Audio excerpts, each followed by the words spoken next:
The ocean keeps secrets better than any vault. It swallows metal, bone, fuel, and fire, then buries it all in silence.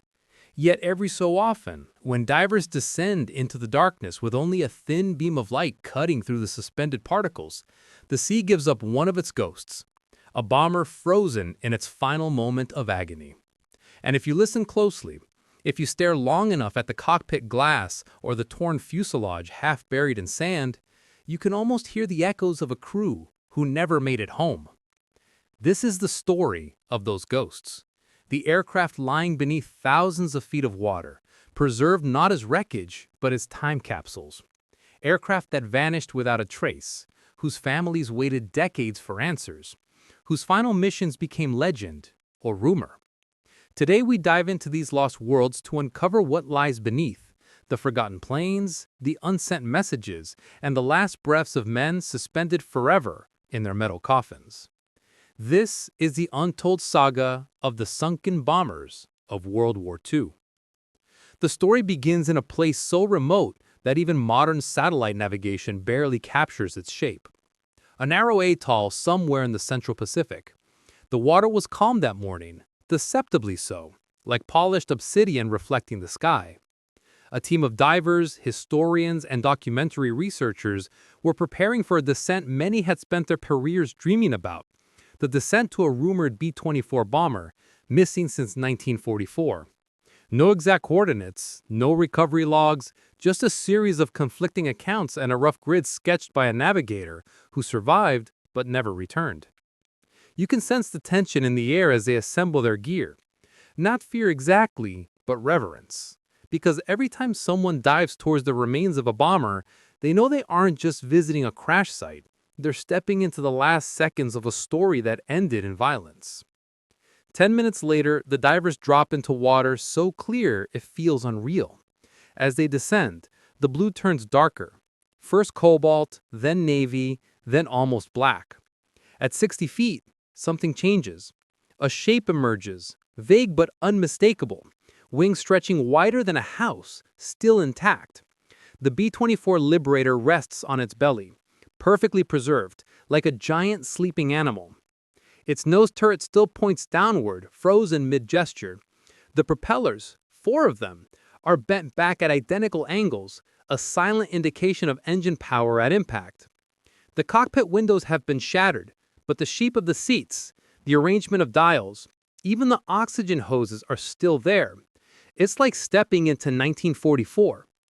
The divers move slowly, as if afraid to disturb the air inside the fuselage. They shine their lights inside the cockpit. Something metallic glints, a headset. The pilot's seatbelt is still buckled.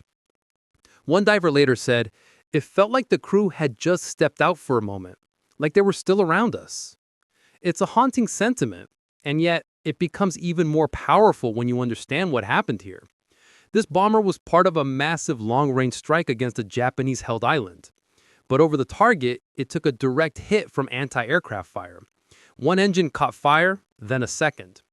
The pilot tried to coax the aircraft onto a heading that would get them closer to friendly waters, but at some point, the flames must have cut the control surfaces or filled the cabin with smoke.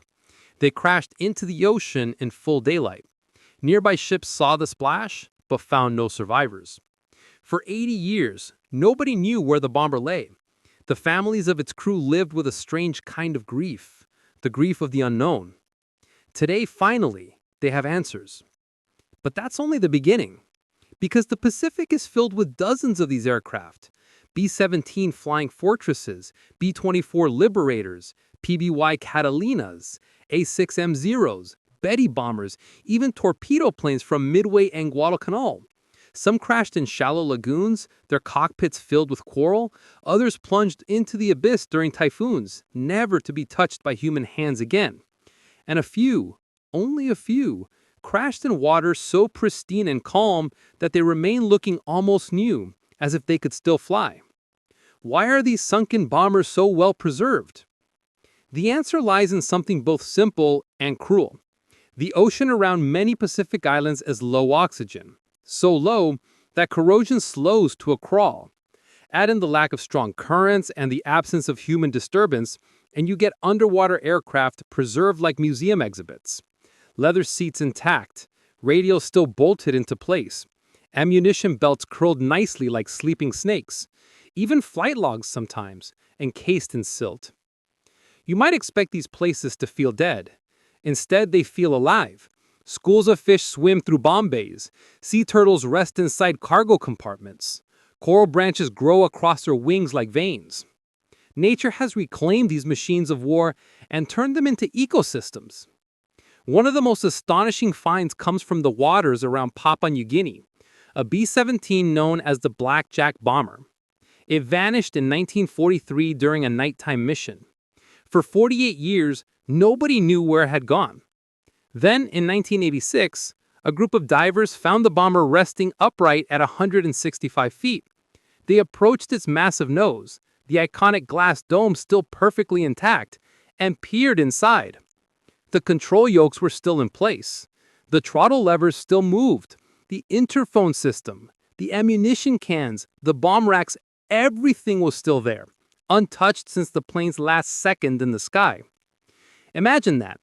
A flying fortress that looks ready to take off again. But here's the darker side of these discoveries. Because for every aircraft found in almost pristine condition, there are others that tell a story of panic, terror, and violence. In the waters near Truk Lagoon, a Japanese naval stronghold, dozens of bombers lie twisted and torn at angles that scream one thing: chaos. Many were shot down during Operation Hailstone, a massive American air raid. The bombers that crashed into the lagoon often did so while trying to outrun Japanese fighters or anti-aircraft batteries. Some hit the water so hard, their fuselages snapped in half. Others exploded on impact, scattering engines and wings across the seafloor. When divers reach these wrecks, they see violence frozen mid-action. Ripped metal, shrapnel holes wide enough to crawl through, engines ripped from their mounts. But they also see beauty, because coral has grown through the wounds like scar tissue. This duality, destruction and rebirth, is what makes these sunken bombers so compelling. They are both war graves and living reefs. They are both history and nature. But the most haunting wrecks of all are those in the deep, the ones lying far beyond recreational diving depth, discovered only by submersibles or sonar. Here, at hundreds or thousands of feet, the aircraft remain perfectly still in total darkness. A PBY Catalina found at 1,200 feet lies with its wings level, as though its pilots gently set it down on a midnight sea. A B-29 Superfortress discovered near Saipan sits upright on the sand, with its bomb bay doors open and its interior filled with silt like fine snow. Some believe the deep wrecks are the purest time capsules of all. Untouched by light, by oxygen, by currents, they keep their stories locked away. When submersible cameras approach, their lights reveal radios with readable serial numbers, flight control surfaces uncorroded, even paint still visible on the tail fins. But every wreck poses a mystery. Some reveal how they crashed, others only deepen the questions.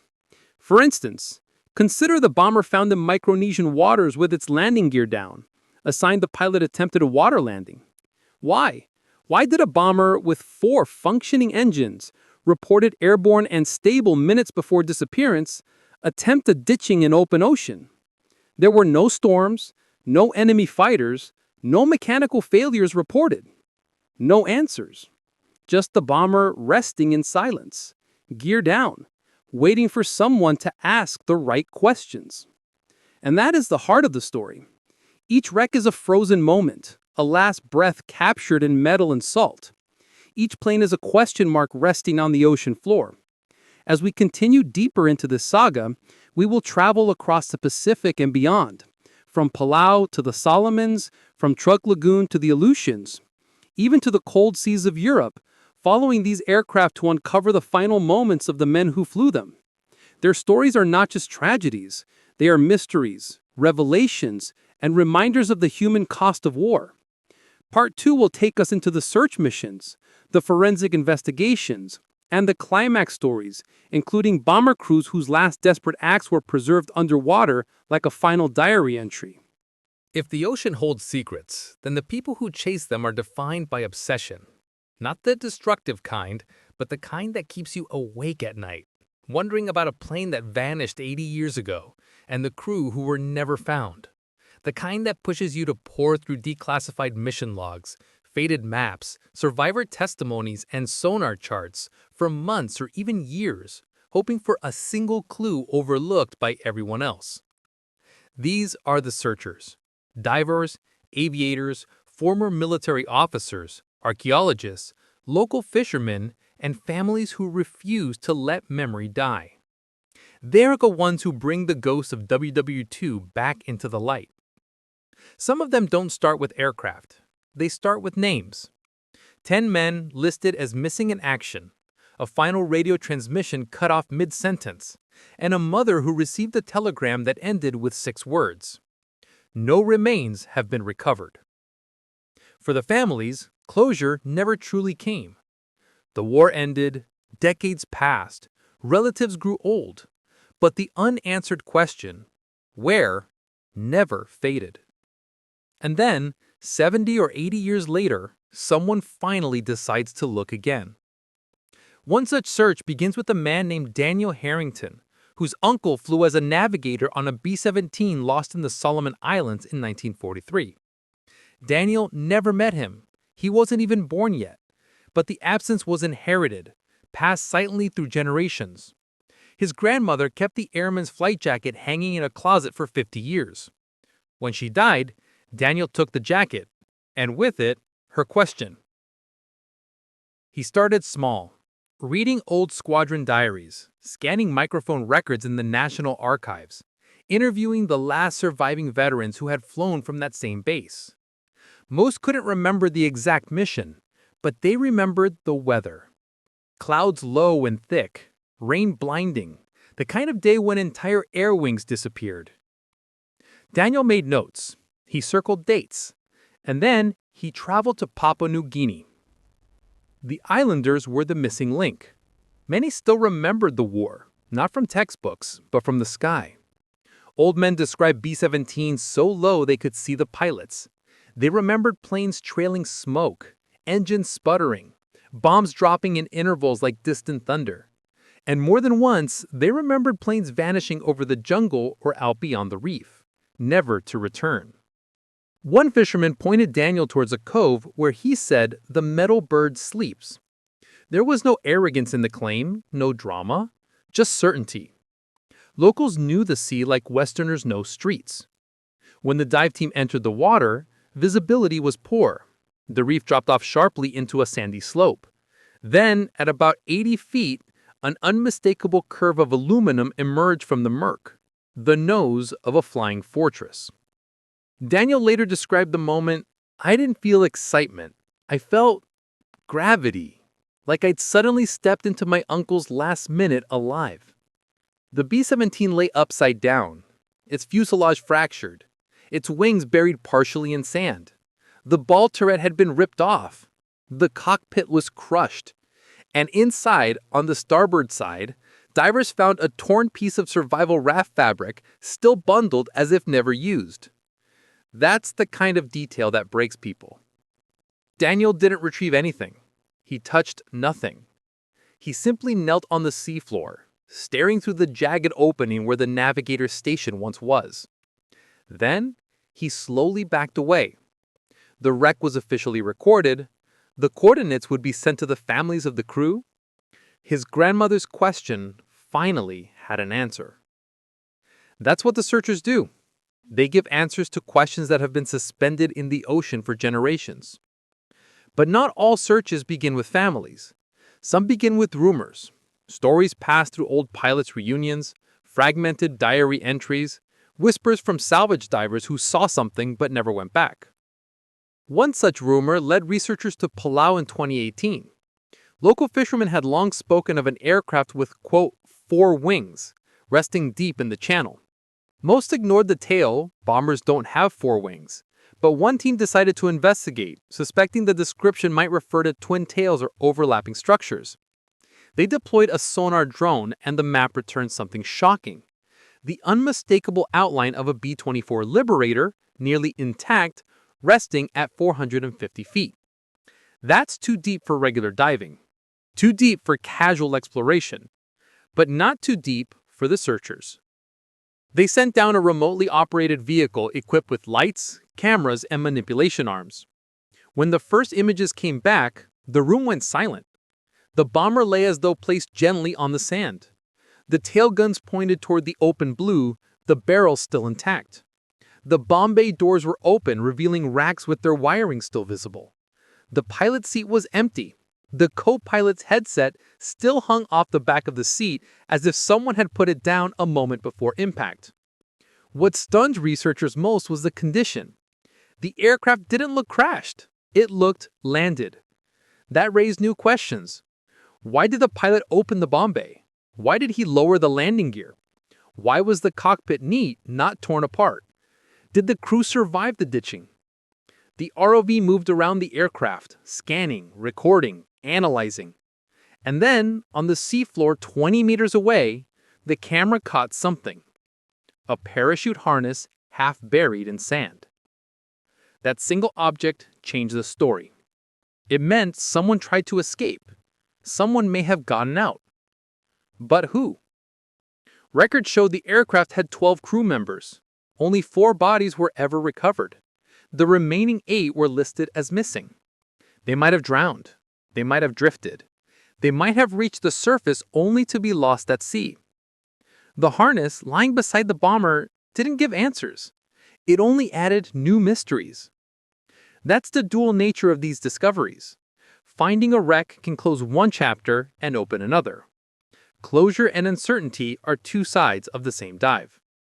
The most dramatic search efforts often involve aircraft lost in violent storms, planes that didn't fall from enemy fire but from the sky's own fury. Imagine a B-29 Super Fortress flying through a typhoon, its wings flexing in turbulence so strong it could tear rivets. Imagine instruments failing, radio static screaming, lightning illuminating clouds like explosions. Pilots called such storms skygraves because entering one meant risking everything. One B-29 vanished in a typhoon off the Marianas in 1945. No radio distress call, just a dot on radar that blinked out. For decades, the ocean held the secret. Then, in 2013, a deep-sea operation searching for unrelated debris found something massive at nearly 4,000 feet. A fuselage, cylindrical and still gleaming in the submersible lights. When the cameras approached, the tail fin came into view, the unmistakable silhouette of a B-29. The discovery sent chills through everyone who watched the footage. The bomber lay upright, as if resting. No major fractures, no evidence of explosion. It hadn't broken apart. It had simply descended. Experts concluded the crew likely flew blind into the eye wall of the typhoon. Instruments failed. The artificial horizon spun wildly. The plane entered a fatal descent. At that altitude and speed, the ocean becomes as hard as concrete. The bomber hit the surface intact, snapped a few internal frames, and sank as a single piece. It was a peaceful grave for a violent end. These stories attract not only historians and families, but also forensic teams, experts in engine failure analysis, ballistics, underwater acoustics, and structural collapse.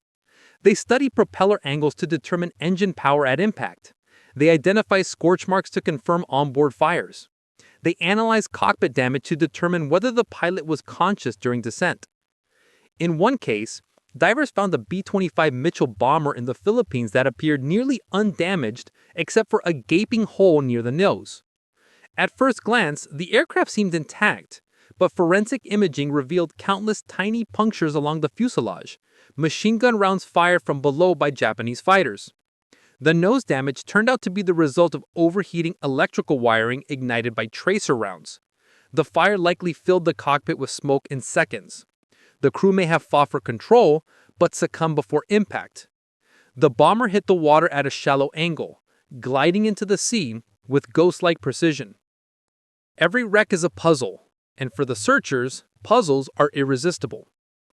The most dramatic searches, however, come from multi-year missions, operations involving sonar mapping, historical reconstruction, and more than a little luck. One of the most famous examples is the Humfer, a B-24 known as Hot Cargo, lost somewhere near Palau. The aircraft vanished in 1944 after being hit by anti-aircraft fire during a raid.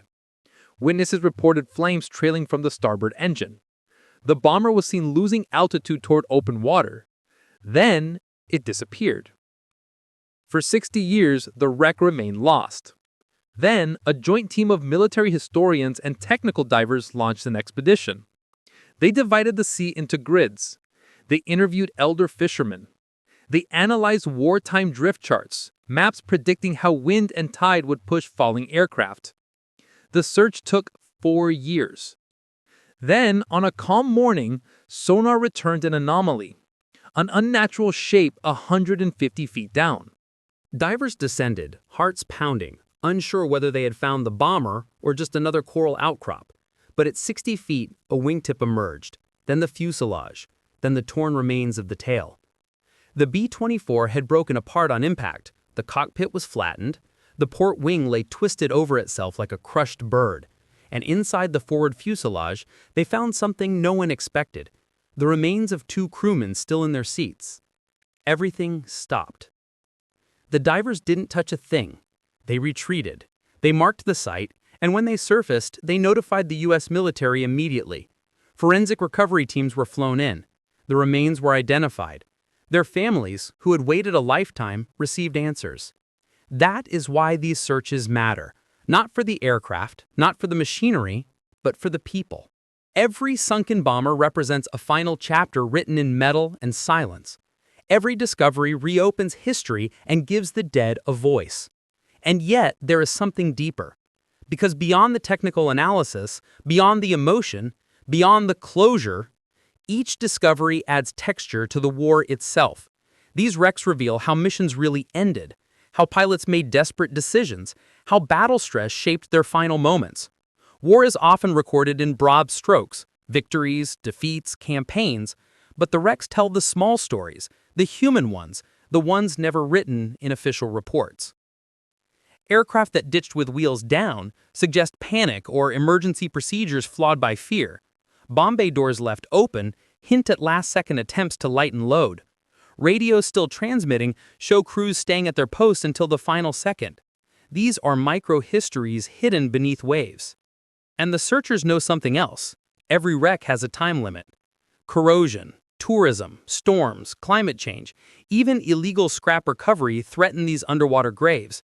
That's why finding them now is critical, not for salvage, not for exploitation, but for documentation before nature erases the last traces. By the time the searchers finish their work, they are changed. They have touched the past in a way few people ever will. They have looked into cockpits where men breathed their last breath. They have seen bullet holes and ripped consoles. They have drifted past wings that once cast shadows over enemy territory. And every time they resurface, they bring with them another piece of a forgotten world, another story freed from the sea. The Pacific Ocean has always been an archive, vast, silent, and patient. But unlike a library, its shelves are scattered across underwater mountains, trenches, coral forests, and volcanic plateaus. And on those shelves lie the remains of a war humanity has tried both to remember and forget. As divers and oceanographers began mapping isolated sections of the seafloor in the 1990s and 2000s, what they discovered wasn't just wreckage, it was a time capsule untouched since the fiery chaos of 1944 and 1945. What shocked them most wasn't the condition of the aircraft, but the stories they began telling on their own. Stories no historian had fully understood. And so Part 3 begins where Part 2 ended. The rediscovery of a silent fleet of metal skeletons, sleeping in the dark, their rivets still etched with the fingerprints of the men who built and flew them. The first thing divers always mention is the feeling, the eerie sense that the ocean around these wrecks is different. Some call it heavy. Others say it feels like stepping onto sacred ground. At depths of 100 to 200 feet, the water turns a translucent sapphire blue. But as you descend further, that blue deepens into a shadowed navy, then finally into the black-green darkness that swallows everything except the narrow beam of a diver's flashlight. And then, suddenly, the emptiness breaks. The shape appears, at first just a curve, a shadow, a glint of metal. Then the silhouette sharpens. Wings, cockpit glass, rusted propellers still intact. A B-24 Liberator or a Japanese Betty bomber lying perfectly on the seabed. Its fuselage as smooth as it was in 1943, except for a thin layer of silt.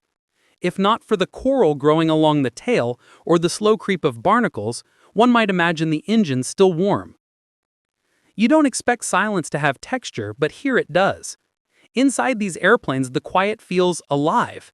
Fish dart through open hatches. Sea turtles hover like curious observers. Light refracts through cracks in the hull, broken into shimmering ribbons that dance across rust-orange metal.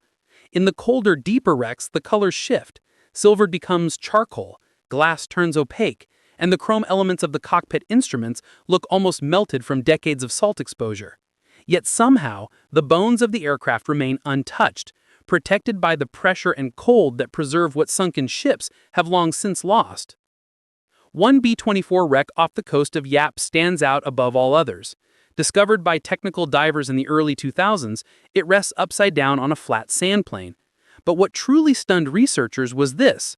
The landing gear were down, the bomb bay doors were open, and there were no bomb racks inside. That combination meant something extraordinary. This bomber didn't crash from battle damage, it tried to ditch. The story that emerged from archived mission logs was heartbreaking. The aircraft, nicknamed Heaven Can't Wait, had taken off with a young crew, most in their early 20s. They were supposed to strike Japanese installations nearby, but encountered heavy cloud cover. Something went wrong, possibly a faulty fuel transfer, perhaps a damaged line, maybe an engine fire that couldn't be controlled. The pilot attempted to bring the plane down gently, landing gear deployed as if touching down on a runway that never existed. But the sea is not a runway. The nose hit first, the fuselage tore, the cockpit flooded instantly, and in that moment, less than 5 seconds, 9 men became part of the ocean they would remain in for the next 70 years. The aircraft remained exactly where it settled. Even the pilot's seatbelt buckle was still locked.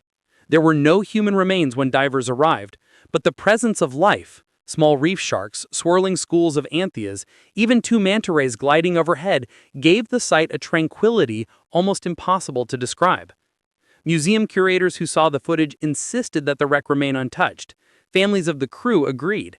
And so, Heaven Can't Wait stays exactly where it has always been, an underwater memorial guarded by the sea.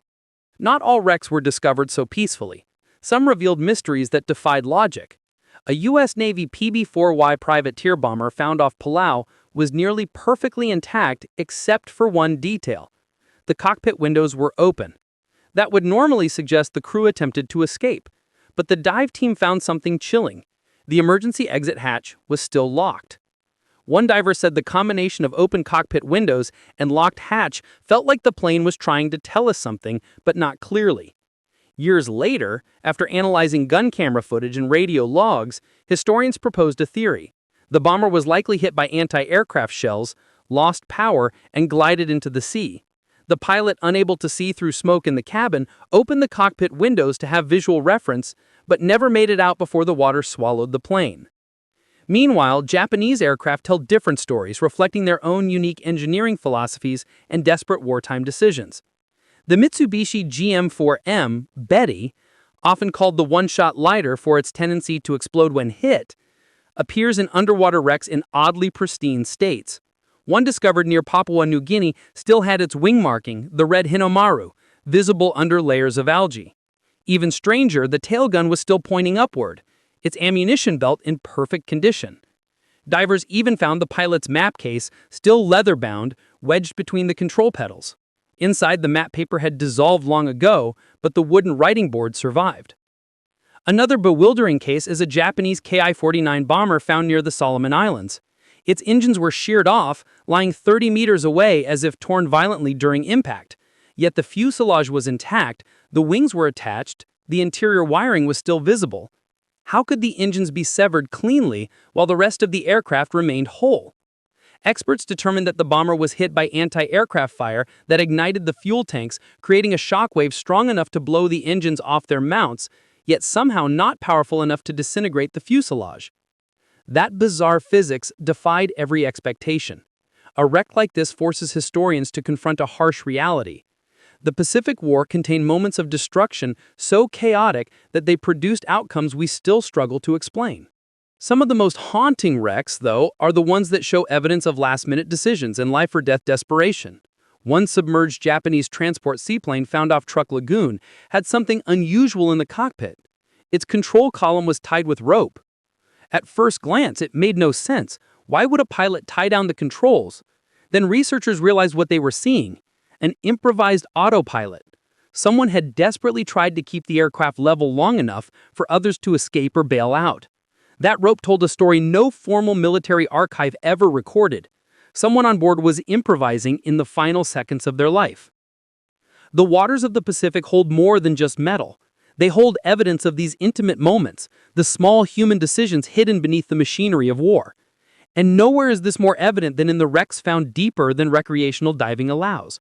At depths between 100 and 300 meters, difficult technical dives or ROV footage reveal aircraft that look frozen mid-flight. One B-17 Flying Fortress found near New Britain appears to be gliding, nose slightly pitched up, propellers still, wings level. Divers describe it as the ghost plane, because the moment you shine a light across it, the silhouette looks like a bomber preparing to land on an invisible runway. Inside that B-17, an object sits perfectly preserved: a coffee mug. Ceramic, cracked but intact, a handle missing, resting near the co-pilot seat. Maybe it belonged to the flight engineer, maybe to the navigator. But there it sits, undisturbed, a silent reminder that war is fought not just with bombs and guns, but with exhausted men who drank coffee to stay awake during another 12-hour sortie. These deeper wrecks also raise questions about missions historians never fully documented. One aircraft in particular, a PBY Catalina flying boat, was found with its depth charges still attached. The location was hundreds of miles from where wartime logs expected it to be. Why was it here? What target was it seeking? Why did it descend alone into a region swarming with enemy submarines? The Catalina's presence remains one of the great unanswered mysteries of Pacific wreck archaeology. Not all mysteries are mechanical or tactical. Some are deeply personal. Consider the case of the B-25 Mitchell bomber found off the coast of Mindanao. Inside the cockpit, divers discovered something unexpected: a wedding ring. It was tucked beneath the radio operator's console, wrapped in cloth. The ring was engraved with a woman's initials. The crew's families were contacted. Only one man on board had been married. His wife had died just weeks before his final mission. Did he bring the ring for comfort? Did he remove it out of grief? Did he intend to return it home if he survived? The ocean offers no answers, only the artifact itself, a symbol of love and loss preserved by salt water and time. As underwater recovery efforts increased, new technologies revealed even more stories. Multi-beam sonar mapping uncovered clusters of wrecks that suggest dogfights or mass ambushes never fully recorded in official histories. In some regions, aircraft are found less than 50 meters apart. American fighters chasing Japanese bombers, Japanese fighters spiraling downward after being hit, both hitting the water almost simultaneously. One such cluster site near Saipan revealed 7 aircraft, 4 American, 3 Japanese. The positions tell a dramatic story. A Japanese bomber lies in a steep angle as of nosediving, its tail section broken. 50 meters away, an American Hellcat fighter rests on its right wing, like a bird in the moment of collapse.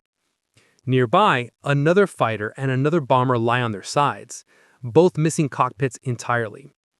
It looks like a single chaotic dogfight frozen in the moment of collapse. 2 nations locked together in destruction, preserved for eternity beneath the waves. Marine biologists began referring to such areas as war reefs, not just wreckage, but ecosystems. Coral grows across wings and fuselages.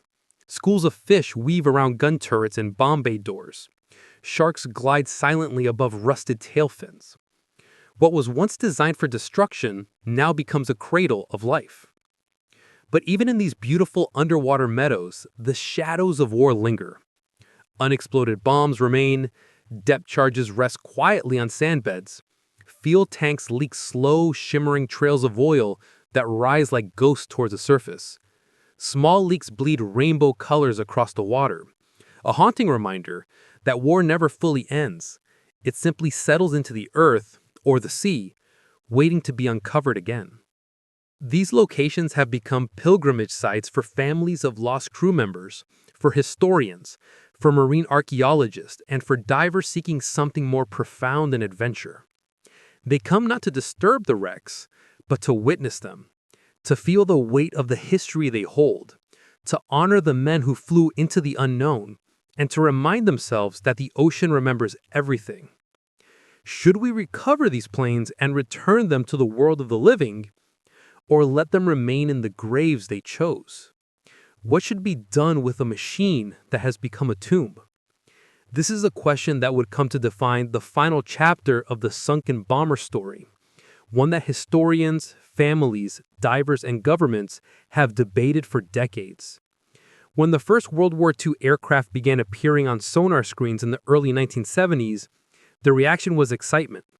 Here were artifacts from one of humanity's most transformative wars, preserved in ways museums could only dream of, resting at depths where oxygen couldn't destroy them and sunlight couldn't fade them. But the more people saw these wrecks, the more complicated the question became. Because once you know the story behind each aircraft, once you understand who flew it, why it fell, and what it means, you realize recovering it is no simple act of preservation. It is an act of disturbance, a disturbance of history, a disturbance of memory, and in many cases, a disturbance of the dead. The deeper the dives became, the more compelling and more ethically tangled the discoveries grew. Some crews had clearly died inside their aircraft, trapped when the fuselage filled with water in seconds. Some likely escaped, only to be lost at sea. Others vanished without a trace, leaving families to wonder for generations whether their loved ones survived long enough to see the ocean around them. For decades, these families lived in the tension of missing in action, the emotional purgatory where closure is denied, not because the truth is unknown, but because it lies hidden beneath miles of ocean water. So when modern technology finally revealed where these aircraft rested, families were split in their desires. Some wanted the wrecks recovered, brought to the surface, restored, placed in museums where future generations could understand what they represented. They believed the aircraft were not just machines, they were the last remaining pieces of their sons, fathers, and grandfathers. Others wanted them left exactly where they were. To them, the ocean had become a grave, and graves should not be disturbed.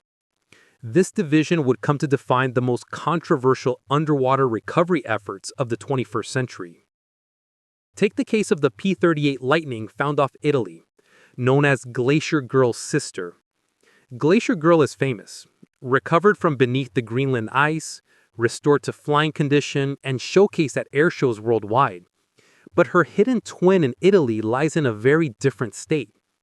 This Lightning crashed in 1943, sliding into the surf just offshore before being swallowed by the sea. For decades, it sat almost fully preserved in shallow water. Its twin booms intact, its propellers rusty but recognizable, its cockpit surprisingly undamaged. Families of the pilot petitioned for recovery.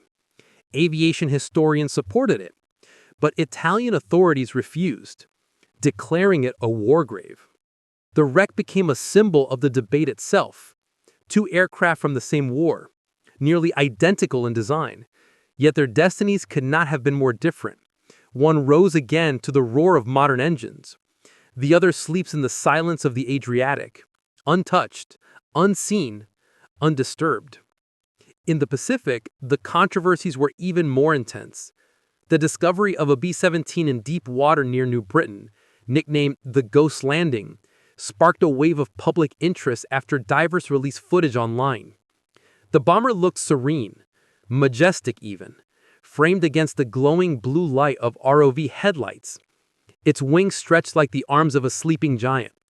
People begged for recovery. Aviation museums around the world pledged support. The US government considered it.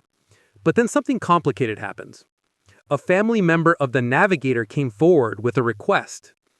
Please leave it where it is. That's where my uncle fell. That's where he rests. And so the bomber remains exactly where it has been since 1944. But not all wrecks are left alone. Some are moved not because of historical interest, but because of environmental risk. Many World War II aircraft still carry fuel, bombs, or chemical components that threaten fragile marine ecosystems.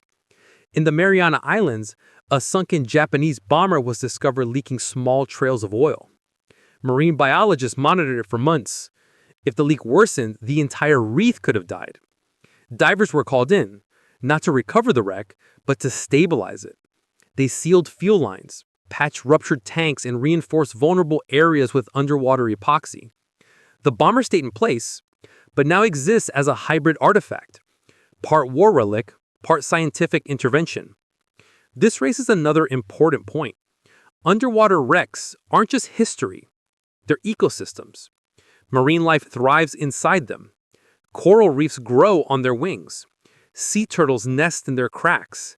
Sharks glide silently above rusted tail fins. What was once designed for destruction now becomes a cradle of life.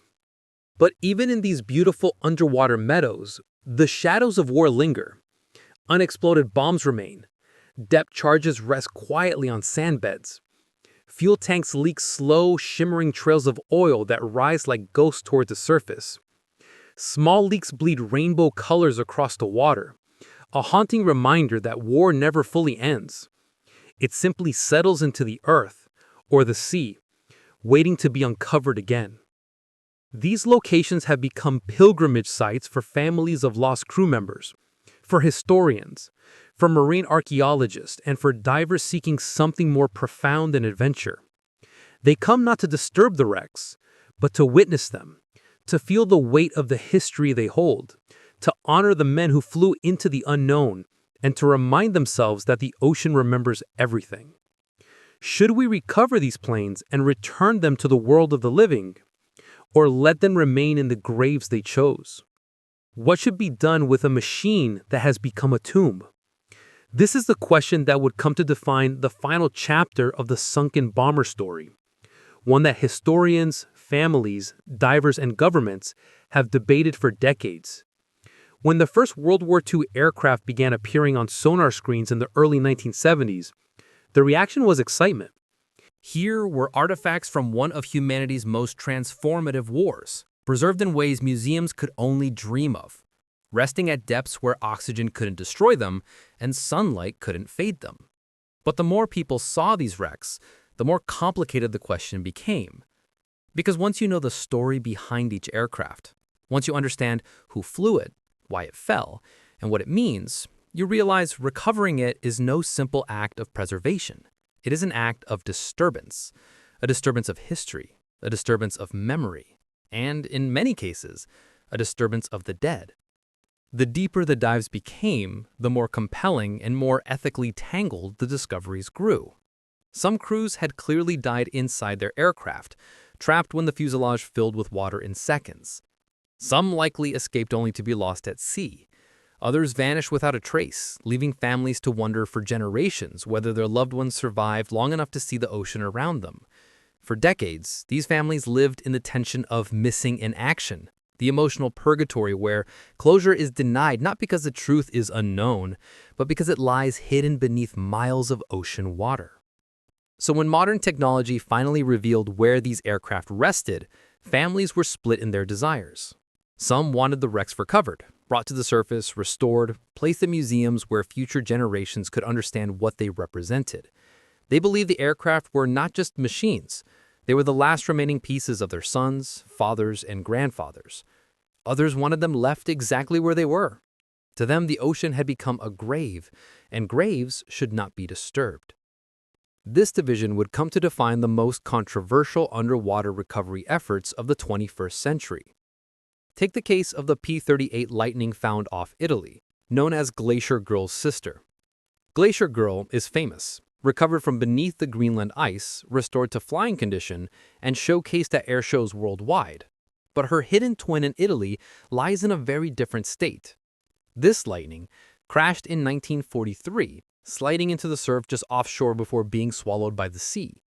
For decades, it sat almost fully preserved in shallow water, its twin booms intact, its propellers rusty but recognizable, its cockpit surprisingly undamaged.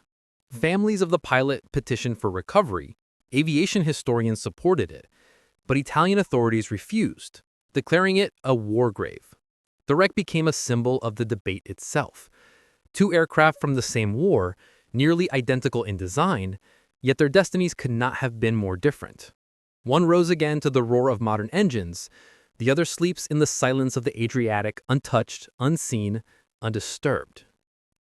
In the Pacific, the controversies were even more intense. The discovery of a B-17 in deep water near New Britain, nicknamed the Ghost Landing, sparked a wave of public interest after divers released footage online. The bomber looked serene, majestic even, framed against the glowing blue light of ROV headlights, its wings stretched like the arms of a sleeping giant. People begged for recovery.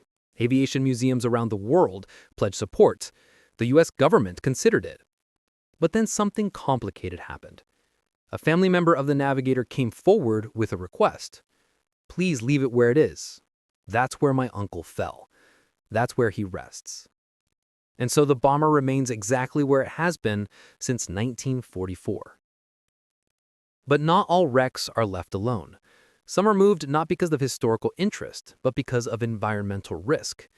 Many World War II aircraft still carry fuel, bombs, or chemical components that threaten fragile marine ecosystems. In the Mariana Islands, a sunken Japanese bomber was discovered, leaking small trails of oil. Marine biologists monitored it for months. If the leak worsened, the entire reef could have died. Divers were called in, not to recover the wreck, but to stabilize it. They sealed fuel lines, patched ruptured tanks, and reinforced vulnerable areas with underwater epoxy. The bomber stayed in place, but now exists as a hybrid artifact, part war relic, part scientific intervention. This raises another important point. Underwater wrecks aren't just history, they're ecosystems. Marine life thrives inside them. Coral reefs grow on their wings. Sea turtles nest in their cracks. Sharks patrol their shadows. For many species, these aircraft have become artificial homes in an ocean where natural habitats are rapidly disappearing. Sometimes, removing a wreck can mean destroying an entire micro-ecosystem. One example stands out vividly. In Chup Lagoon, a Japanese bomber known as the Swimming Dragon rests at a depth of 90 feet. Its cockpit is home to shrimp colonies. Its open bomb bay is filled with fish. Its fuselage has become an anchor for thick coral branches that resemble antlers. Marine biologists estimate that if the bomber were removed, at least 40 species would lose their habitat. For them, the aircraft is no longer a wreck, it is a reef. And yet, not all stories are about leaving things untouched. Some cases demand action because they contain secrets so important that they must be brought to light. One of the most profound examples comes from the discovery of a classified reconnaissance bomber off Palau. It wasn't just any bomber. It carried a top-secret camera system used for mapping Japanese positions before the Philippine invasion. The film inside the camera was destroyed, but the mechanism, its gears, lenses, mounts, was preserved enough that engineers could finally reconstruct a surveillance technology historians knew existed but had never seen. This recovery changed the narrative of how the Allies planned their Pacific campaign. It revealed engineering solutions ahead of their time, mechanisms that inspired post-war systems used in the early Cold War. But the most emotionally heavy recoveries occur when human remains are found.